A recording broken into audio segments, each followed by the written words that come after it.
Hello.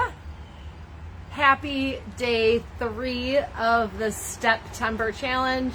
It's National Truck Driver Appreciation Week, and I'm just trying to be outside as much as possible here in Wisconsin. We're finally getting our Indian summer.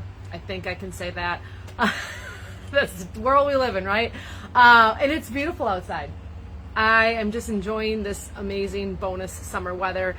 Say hello in the comment section.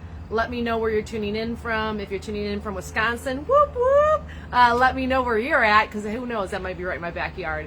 But I'm excited because we are continuing our STEP-tember challenge, encouraging you to get out and walk. Walking is and forever will be one of the best ways to exercise and stay healthy. It's good for your heart. It's good for your lymphatic system. It's good for your blood sugar. Yes, walking does help lower insulin levels. It is great for your muscles. It's great for digestion and metabolism. So walking after dinner, even just 5 to 20 minutes, can help with digestion and help improve metabolism. Like, there are endless benefits to walking. And if you are still out there trucking, you, my friends, have a time for just a few minutes of walking. Today, we're focusing on what can you do to support the muscles in the body while you are engaging in walking. Remember, during this challenge, during these 7 days, I'm encouraging you to walk 1 mile more than what you typically walk. So if you're like, Hope, I don't really walk other than where I have to and from my truck or to and from my house or the store or whatever, well then good news, you're gonna try to do 1 mile every single day. If you're like, I'm an avid walker, you're like me, I love walking, it's a big part of my daily routine. It's my antidepressant, it's my anti-anxiety, it's my muscle building, cardio building, with some other things as well. But absolutely 365, if you ever see me in my hometown, I'm walking around. Whether it's negative degrees outside, pouring rain, whatever, I am outside, usually with my dogs. But anyways, we're not talking about that today. We're talking about what you can do to support yourself when you're walking, because you're going to notice some changes in your body. You're probably going to notice maybe tighter calves, maybe stiffer hamstrings, sometimes tweakier hips, and that's not a bad thing. It's because now you're using muscles that you're not used to using.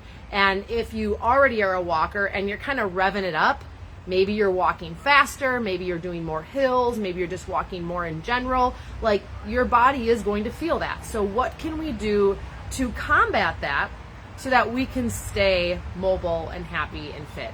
Say hello in the comment section. Let me know where you're tuning in from today. I'm just going to adjust my camera so you can see here.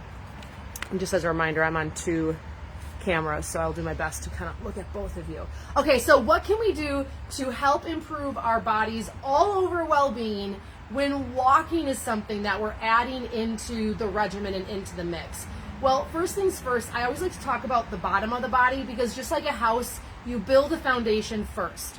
And if your foundation is bad, everything above is going to feel the brunt of that. No different than a crack in the drywall or even a leak in the roof can be caused by a faulty foundation. How do I know that? Because my husband is in construction. Don't ask me much more than that. But we want to focus on your feet and your legs today. So with the feet, really, really important. I talked about this on day 1. You have to get your shoes off.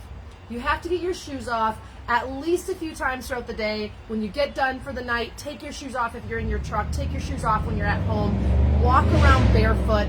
Let the musculature of your feet spread, and let the uneven surface of maybe walking in your backyard or walking on uneven ground work the muscles of your feet. There's a reason why when you go to third world countries, you go to Jamaica, you go to places like that, where a lot of their fastest runners are running barefoot. And then we come to the US and we're in these over padded shoes and we think that's going to make us faster. Well, the muscles in your feet, let me back up. The shoes you put on your feet are like casts. Casts meaning, like, if I break my arm, they're going to put a cast on my arm, but they're not going to leave the cast on your arm for the rest of your life. They're going to leave that cast on only long enough for the bones to heal. Why? because the muscles start to atrophy. The same thing with your feet. If you are in shoes 24/7, and I know this goes completely against every podiatrist out there, it's called an industry for a reason, because they're making money, okay? So the reason why a shoe is like a cast is because now it's doing all the work for the foot, okay? Your muscles in your foot, your connective tissue, your ligaments, everything is not working. The cast or the shoe is holding that foot in place. And now those muscles are getting lazy. Now they're atrophying. Now we have flat feet. Now we have all these things that we didn't have before. And no, you are not born with flat feet. Okay, no one says when you come out of the womb, oh look, this baby has flat feet. No, that is an adaptation to your environment over time. So one is I want you to get your shoes off and just stretch out your feet. What can that look like if I take off my shoes? I'm going to stretch through the tops of my toes. I'm going to roll over the tops of my toes. I'm going to roll my ankle. Even coming up and down on the balls of the feet and noticing if your ankles spill out when you do that. Probably a little imbalance in the ankle itself, but also in the musculature of the foot. So just doing simple things like that, I'm going to put my shoe back on because I'm going to show you some other exercises, can make a big difference in your feet. And so if your feet are really sensitive and sore, if balance is a challenge, that's your wake-up call. Let's do these things now, because now in another 5, 10, 15 years, you're not going to be able to do those, and you're going to be like, oh my gosh, what happened? And then now walking isn't a privilege. Now walking is something you're striving to do the best that you can. Okay, so we're going to work the feet, also rolling out the feet. I showed you those little balls. We sell them on mothertruckeryoga.com. Grab those, roll your feet out every day. But what else can we do? So the foot, we want to look at the calf. The calf is the hydraulic pump for the heart. Okay, so when we walk, this is why walking is so essential and so important. Every time we walk, that calf creates a pulsating action. It squeezes and it allows the blood to come back up to the heart. There is no other way for that blood to magically make it back up to the heart unless there is a pump going in the legs. And if you're sitting 5, 10, 15, however many hours a day, many of us go from sitting at a job, whether it's a driver's seat or a desk, to going home and sitting on the couch. When is that blood flow being circulated back up to the heart again? Now our heart is challenged. Okay, so we don't want to do that to our body. So one of the best exercises that you can do is a calf pump stretch. And so all you're going to do is start with your feet parallel. You can do this while filling up with fuel and no one will really know what you're doing. You can do this in the grocery line. You can do this while brushing your teeth. What I want you to do is find 1 to 3 times throughout the day to do 10 to 30 rounds of this at a time, okay? So all I'm going to do is step back with a really small stride. If I turn myself sideways, my stride is not big, okay? Bigger is not better here because the heels have to stay planted on the ground, okay? So the name of the game, back heel stays down, hips pointing forward, toes pointing forward, and just kick that back heel out a little bit more. Usually it's kicked in because our hips are tight, okay? Now I'm going to bend my front knee just a little bit. I'll turn sideways again so you can see this. I'm on 2 water skis, not 1. And now you're going to bend the back knee without lifting the heel, okay? I'm going to bend the back knee as much as I can, hold for 3 counts, and then come back up again. Notice how my front knee isn't bending, but my back knee is bending. And all I'm going to do is bend and straighten that back leg. So now I'm not only pumping blood flow back up to the heart, I'm also working the calf muscles, the gastrocnemius, the soleus, the Achilles tendon, all of those muscles back there that get shorter and tighter the longer that we sit. So when you're sitting for a long period of time, the muscles on the back of the leg are shortening, okay? Which is probably a big reason why your back hurts a lot. It's not your back's problem.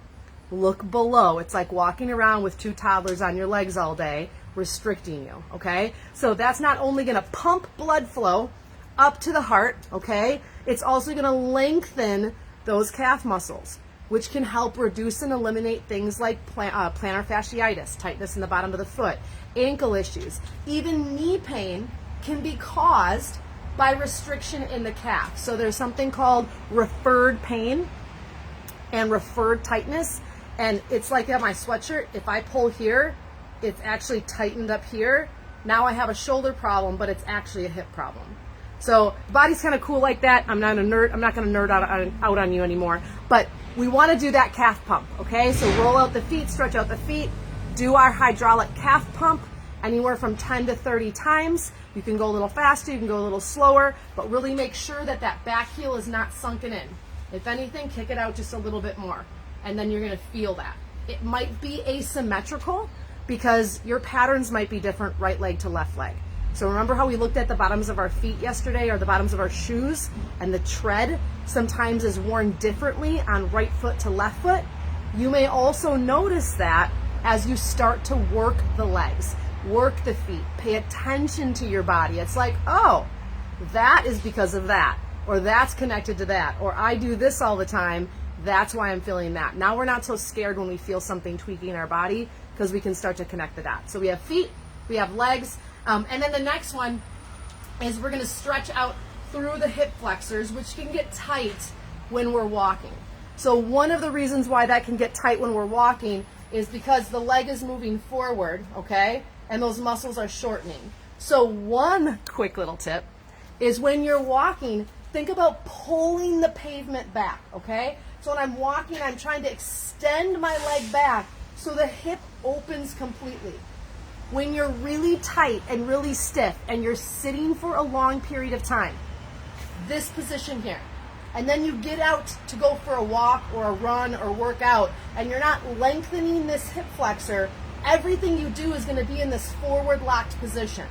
This is why stretching is so important, because you have to open your body back up in order to get it realigned versus just working out with the same crumpled up tight body that you have.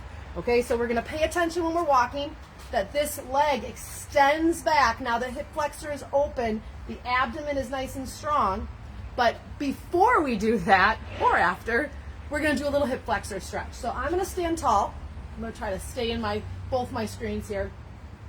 And I'm just going to take a modest stride back. I'm on the ball of the back foot.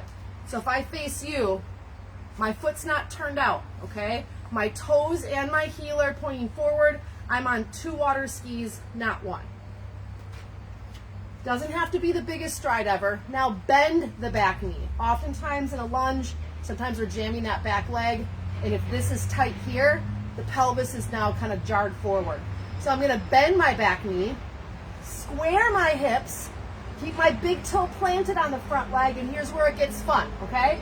Phase 1, think about your pelvis tipping back. I'm going to lean back so my hip flexor can stretch, okay? I'm going to lean back, tuck my tailbone, and come back. Now you want to add a little bit more ammo and rev up the core, which basically turn on your core muscles. I can extend the arm of the back leg. Now I can do both. Keep that back knee bent and come back up again. Let's say you do 3, 5, 10 on one side and same thing on the other. Now if you're feeling any type of pinching or locking up feeling in the lower back, hip flexors, okay, probably tight, but also you need to square the hips more. So if this is the leg that's back, I'm actually rolling this hip forward. That way I stay square, I don't bother my lower back or my sacrum. Sorry, the sun is a little glary there. Let's see if we can fix that. We'll do the best that we can. It's the beauty of being outside, right? So those are your 3 stretches to help enhance your walking, help you feel better, stay mobile, and I'll leave you with this. So I taught yoga and fitness and led a school for over 15 years. And I would get students in once in a while that would come in and say, you know, I'm just fine. I don't need to stretch. I don't need to use my muscles in that way. And the mindset there is, just because I don't feel it now, therefore I don't need the practice. I don't need the reps. I don't need to engage in that activity. And that couldn't be further from the truth. And so what I had to always explain to them was, we're not only building habits for later, we're starting to create some muscle memory, and we're starting to train our body, and we're starting to prep our body so that as we age healthy. Okay? The last thing I want for you or anybody else is to all of a sudden turn 60, or all of a sudden turn 70, or turn 80, or turn 40, who knows, and feel like all of a sudden you're falling apart. Newsflash. You don't magically wake up one morning and your body just crumbles to pieces. It's a progression over time. And so how are you going to prevent that progression? How are you going to slow that or reverse that?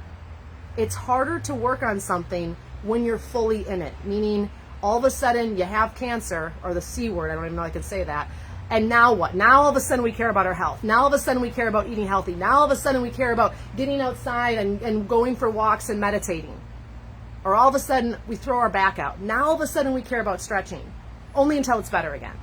And then we just have this cycle. I'm challenging you to step out of that cycle today.